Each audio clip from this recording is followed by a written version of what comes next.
সিরিয়ার নতুন শাসক আহমেদ আল শারা, যিনি আবু মোহাম্মদ আল জোলানি নামেই অধিক পরিচিত, তাকে ধরিয়ে দেওয়ার জন্য যুক্তরাষ্ট্র একসময় $10 মিলিয়ন পুরস্কার দেওয়ার যে ঘোষণা দিয়েছিল তা সম্প্রতি বাতিল করেছে।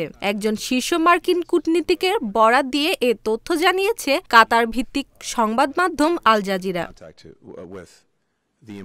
স্থানীয় সময় শুক্রবার যুক্তরাষ্ট্রের নিয়ার স্টার্ন বিষয়ক সহকারী পররাষ্ট্রমন্ত্রী বারবারা লিভ ও অন্যান্য মার্কিন কর্মকর্তা সিরিয়ার রাজধানী দামাস্কাসে নতুন সিরিয়ান সরকারের সঙ্গে প্রথমবারের মতো বৈঠক করেন। বৈঠক শেষে বারবারা লিভ বলেন, আহমেদ আল শারাকে গ্রেপ্তারের জন্য ঘোষিত পুরস্কার বাতিল করা হয়েছে।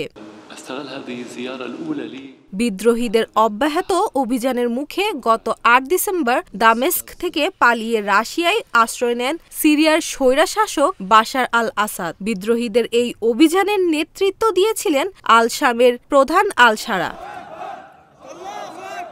এই বিদ্রোহী গোষ্ঠী HSকে 2018 সালে সন্ত্রাসী গোষ্ঠী হিসেবে ঘোষণা দিয়েছিল যুক্তরাষ্ট্র। একই সময় আল শারাকে ধরিয়ে দেওয়ার জন্য পুরস্কার ঘোষণা করা হয়। আল শারা প্রথম দিকে আল কায়েদার সঙ্গে যুক্ত ছিলেন, পরে তিনি আল কায়েদার সঙ্গে সম্পর্ক ছিন্ন করেন।